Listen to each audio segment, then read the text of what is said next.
जय श्री गणेश जी, हर हर महादेव। मैं हूँ आचार्य संध्या सक्सेना माँ लक्ष्मी ज्योतिष आध्यात्मिक संस्थान की तरफ से आप सभी का स्वागत करती हूँ। आज मैं आपको शिव महापुराण के जो नवा खंड है कैलाश संहिता के बारे में आपको बता रही हूँ। मैं कोशिश करूँगी कि आज ये मेरा पूरा खंड हो जाए कैलाश संहिता का, और टोटल हमारे 11 खंड है। आज मेरा ये नवा खंड होगा। तो जैसे आप जानते हैं कि भगवान शिव को प्राप्त करने के लिए माता पार्वती उमा के रूप में उन्होंने बहुत बहुत तपस्या की, और फिर भगवान शिव ने उनकी कई तरीके से जो है परीक्षा ली, और उन्होंने कोशिश की कि वो माता जो है वो उनको अपने पति के रूप में ना ले, लेकिन माता जो थी वो अड़ी रही, और अंत में भगवान शिव हार गए। और भगवान शिव ने जो सप्तऋषि हैं उनको राजा हिमालय के घर में भेजा, और जहाँ पे मैना देवी भी थी, और तब वहाँ पे सप्तऋषि पहुँचे। तो प्रथम अध्याय ये है कि महाराजा हिमाचल द्वारा ऋषियों से राजा अनरणय की कथा पूछना, यानी कि जंगल की कथा। तो बोलते हैं कि हमें कहते हैं कि हमें राजा अनरणय, ये राजा थे, इनके बारे में हम जानना चाहते हैं। तो वो बताते हैं कि ऋषिवर बोलते हैं, जिसमें से वशिष्ठ जी बोलते हैं कि हे शैलराज, वेदचंद्र नामक 14वें मनु की 16वीं पीढ़ी में एक अनरणय नामक एक राजा थे, जो भगवान शिव के अनन्य भक्त थे, और उनके पास 7 द्वीपों का राजा भी थे। और उन्होंने सपतम महर्षि भृंगु को अपना आचार्य बनाया और 100 यज्ञ किए। उनकी 5 रानियां थी, 100 पुत्र हुए। अति सुंदर एक पद्मा नाम की कन्या भी, वह कन्या माता पिता को बहुत ही प्यारी थी। एक बार देवताओं में ने कहा कि आप इंद्रासन पर आसीन होकर स्वर्ग पर राज्य कीजिए, किंतु उन्होंने इनकार कर दिया। जब राजा की कन्या पद्मा विवाह के योग हुए, तो उन्होंने चारों दिशाओं में योग्य वर ढूंढे। उन्हें दिनों में महर्षि पिपलाद जब वन में अपने आश्रम से वापस लौट रहे थे, तो मार्ग में एक गंधर्व को अपनी स्त्री के साथ उन्होंने रति क्रिया करते हुए देख लिया। यानी कि गंधर्व कौन थे? गंधर्व होते थे, एक तरह से राक्षस होते थे। तो जामवंत वगैरह जो थे वो भी गंधर्व में ही आते हैं। तो गंधर्व को जब उसने अपनी स्त्री के साथ रति क्रिया में देखा, तब महर्षि पिपलाद जो हैं उनको भी इच्छा हुई कि काश उनके पास भी उनको भी एक विवाह के लिए स्त्री मिल जाती, और वो भी किसी स्त्री से विवाह करते और संतान प्राप्त करते। और उनकी उत्सुकता हुई कि वो भी जो है गृहस्थ जीवन में जाकर अपनी संतान को प्राप्त करें, क्योंकि उनकी संतान भी उनके आगे उनका नाम रोशन करे। तो उसके लिए इस विचार को जैसे ही उनके मन में आया, वो अपने आश्रम पहुँचे, और उसके बाद एक दिन जब वो भद्रा नदी में स्नान कर रहे थे, तब वहाँ पर महाराजा अनरणय की परम सुंदरी कन्या पद्मा भी आई हुई थी। वो उसकी सुंदरता को देखकर मोहित हो गए, और उन्होंने जानना चाहा कि ये किसकी पुत्री है। तब उन्हें पता चला कि ये राजा की पुत्री है, और वो सोचने लगे कि मैं किस प्रकार से राजा से इसको मांग लूँ, और वो राजा के पास जाकर क्या बोलें कि किस तरीके से मांगे। इसलिए पिपराज जो थे उस समय शांत रहे, चुप रहे। पर वो राजा अनरणय के पास पहुंच ही गए, और अपने मन की बात उन्होंने कही कि हे प्रभु, मैं आपकी कन्या से विवाह करना चाहता हूँ। तब महर्षि वशिष्ठ बोले कि राजा, अरण्य की ऋषि की बात सुनकर जो जो राजा थे वो चुप हो गए, और उन्होंने उसी समय महर्षि ने क्रोध में भर के कहा कि तू हमारे मनोरथ को पूर्ण कर नहीं रहा है। यानी कि उन्होंने कहा कि मुझे आपकी पुत्री से विवाह करना है, मगर राजा ने उस पर कुछ भी बोला ही नहीं। तो उन्हें गुस्सा हो गया, और उन्होंने कहा कि तू अगर अपनी बेटी का मुझसे विवाह नहीं करेगा, तो मैं तुझे तेरे वंश के साथ भस्म कर दूंगा। अब महर्षि पिपलाद की बात को सुनकर जो है राजा दुखी होकर रोने लगे, और उन्होंने, क्योंकि उनके पास इतने सारे वैभव में एक ही कन्या थी, और वो उस कन्या को किस तरीके से उनको दे सकते थे। तो महर्षि को बहुत सारे लोगों ने समझाया, और बहुत सारे ऋषियों ने समझाया, देवताओं तक ने समझाया कि, मगर वो नहीं माने। उन्होंने कहा कि मुझे तो पद्मा से ही विवाह करना है। और तब जब सब लोग नहीं समझ रहे थे, तो उन्होंने अरण्य को ने अपनी कन्या महर्षि पिपलाद को दे दिया, और इस तरह से उन्होंने अपने वंश को बचा लिया। ठीक है। तो कहते हैं कि जिस तरह से पिपलाद ऋषि को राजा अरण्य ने अपनी कन्या दे दी थी पद्मा, उसी तरह से वो बोलते हैं कि हे प्रभु हिमालय देव, आप भी अपनी पुत्री पार्वती को उसी प्रकार से सदाशिव को महाराज को दे दीजिए, और केवल 7 दिन में शुभ मुहूर्त पर उनसे विवाह करवा दीजिए। और दूसरे अध्याय में धर्मराज द्वारा महर्षि पिपलाद की पत्नी पद्मा की परीक्षा लेना। इस दूसरे अध्याय में पता चलता है कि वो आगे बताते हैं, महर्षि पिप्पलाद और पद्मा के ही बारे में बात कर रहे हैं कि महर्षि पिप्पलाद बहुत ही वृद्ध थे, उनका काँपता हुआ शरीर था और उनके अंग ना झुर्रियाँ थी। लेकिन उन्होंने इतनी खूबसूरत सुंदर कन्या को माँग लिया था और अपने कुल की रक्षा करने के लिए राजा ने अपनी पुत्री दे भी दी थी और राजकुमारी से विवाह तो कर लिया। एक बार धर्मराज, जो यानी कि जो स्वर्ग जो यमराज देवता होते हैं, धर्मराज बोलते हैं। एक बार उन्होंने सोचा कि क्यों ना जो राजकुमारी पद्मा है, मैं उनकी परीक्षा लूँ। तो वो एक सुंदर राजकुमार के वेश में वहाँ पहुँच गए, जहाँ पे पद्मा जो थी अपने पति, बूढ़े पति के साथ थी और उसके बोलने लगी कि हे सुंदरी, ये बूढ़े व्यक्ति जो भी है तुम्हारे योग्य नहीं है, तुम तो यौवन से भरी हुई हो और तुम कितनी खूबसूरत हो, तुम इस बूढ़े के साथ क्या कर रही हो? इस तरह से उल्टा-सीधा बोलने लगे। और फिर उन्होंने एकदम से रथ से नीचे उतर के पद्मा का हाथ पकड़ा और इसको देखकर पद्मा चिल्लाई और बोली, "ओ पापी राजकुमार, तूने मुझे छूने की चेष्टा मत कर, तेरा शरीर नष्ट हो जाएगा।" और वो गुस्सा होने लगी। तो महाराज जो वो जब वो इस तरह से गुस्सा होने लगी, तब वो अपने रूप में आया और बोलने लगा कि हे माता, मैं आपकी परीक्षा लेने आया था और आपने अपने पति को किस तरीके से माना है और पतिव्रत की आपने जो परीक्षा दी है, मैं उससे बहुत प्रसन्न हूँ। तो उन्होंने बोला कि धर्मराज के वास्तविक रूप पर आने के पर पद्मावती चकित हो गई और बोली कि हे धर्मराज, मेरा भला इसमें क्या दोष है? और उन्होंने उससे पहले उनको श्राप दे दिया था।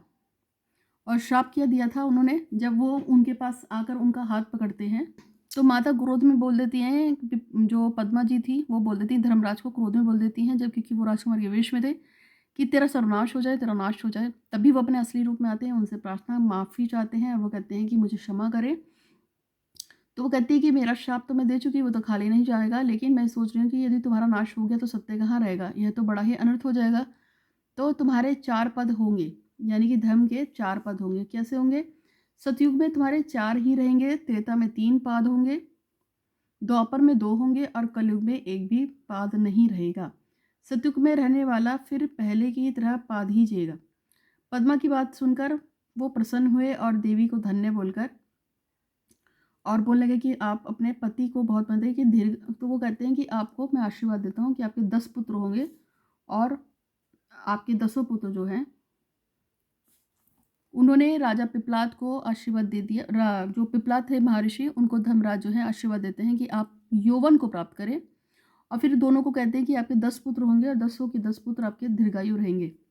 तो ये भी कथा वो सुनाते हैं किसको? हिमालय राज को सुनाते हैं कि आप इस कथा को सुनते हुए भी अपनी बेटी की विवाह उनसे करा दीजिए। फिर तीसरे अध्याय में वो कहते हैं कि वशिष्ठ के समझाने पे हिमालय जो है वो गिरजा की शादी करने के लिए सहमत हो जाते हैं। जब राजा वशिष्ठ, जो ऋषि वशिष्ठ थे, जब वो इतनी सारी कहानियाँ सुनाते हैं, राजा पिप्पलाद ऋषि की सुनाते हैं, पद्मा की कथा सुनाते हैं, तो वो कहते हैं कि चल ठीक है।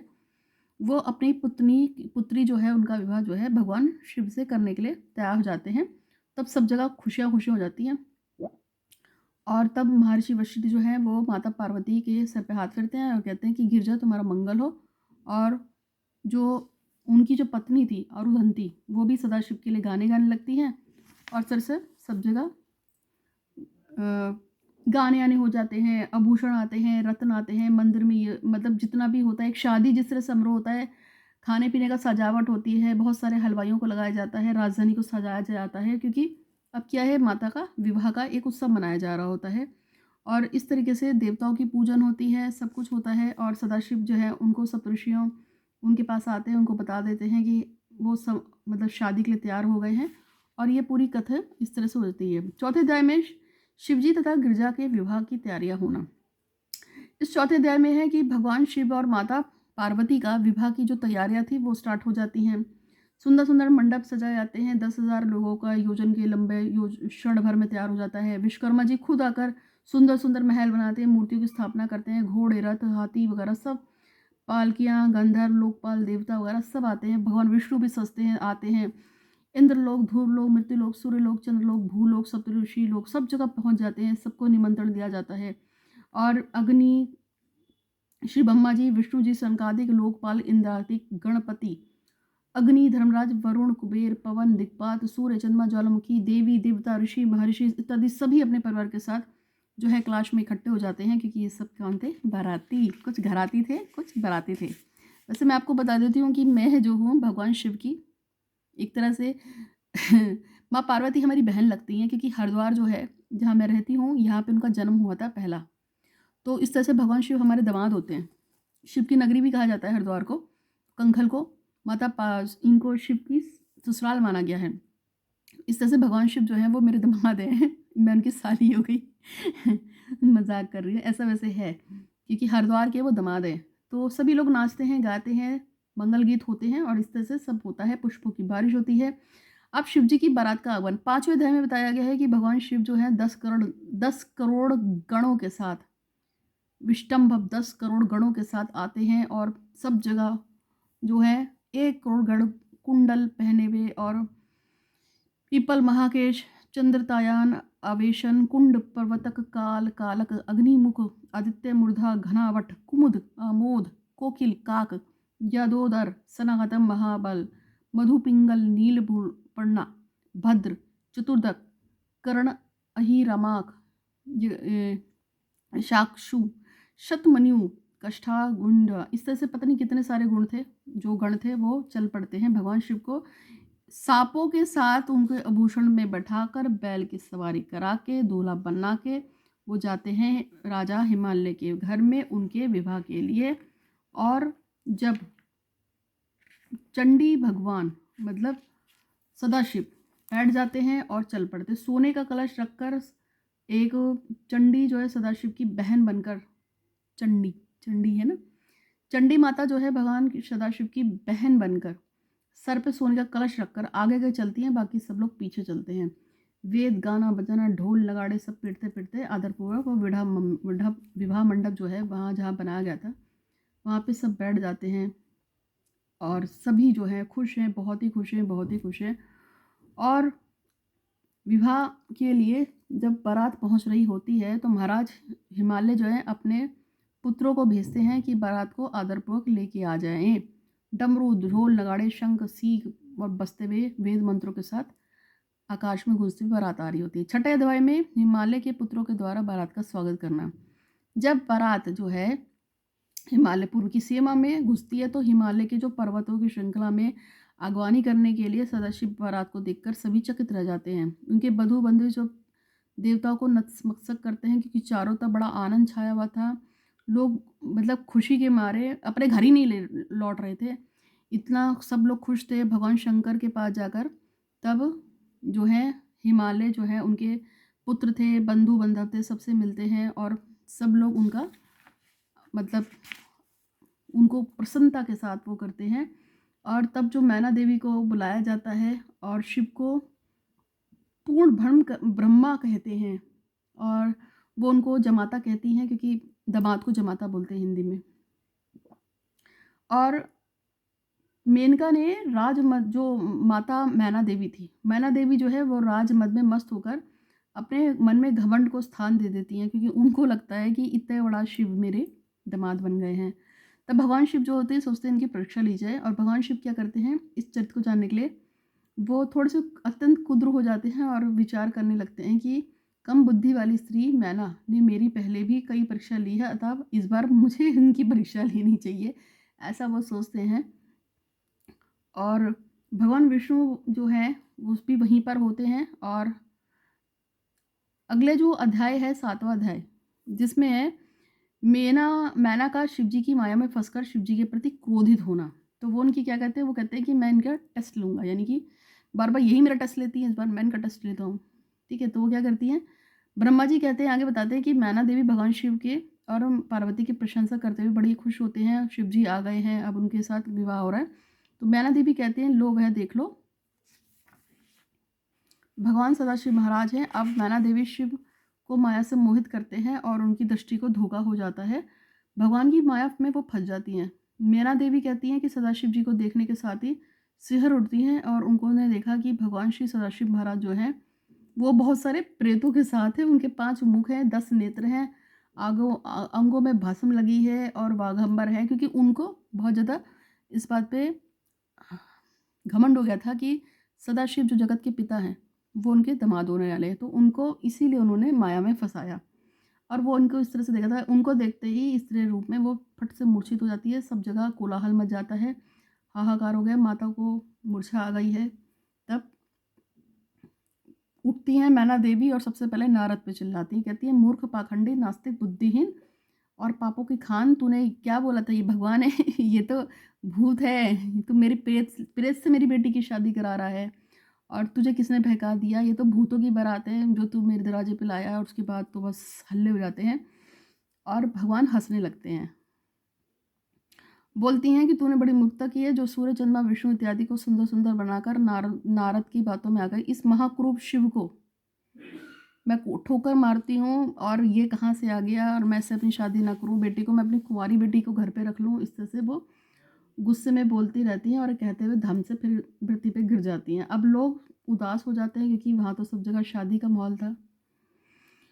तो मैना देवी इस तरह से रोने लगती है।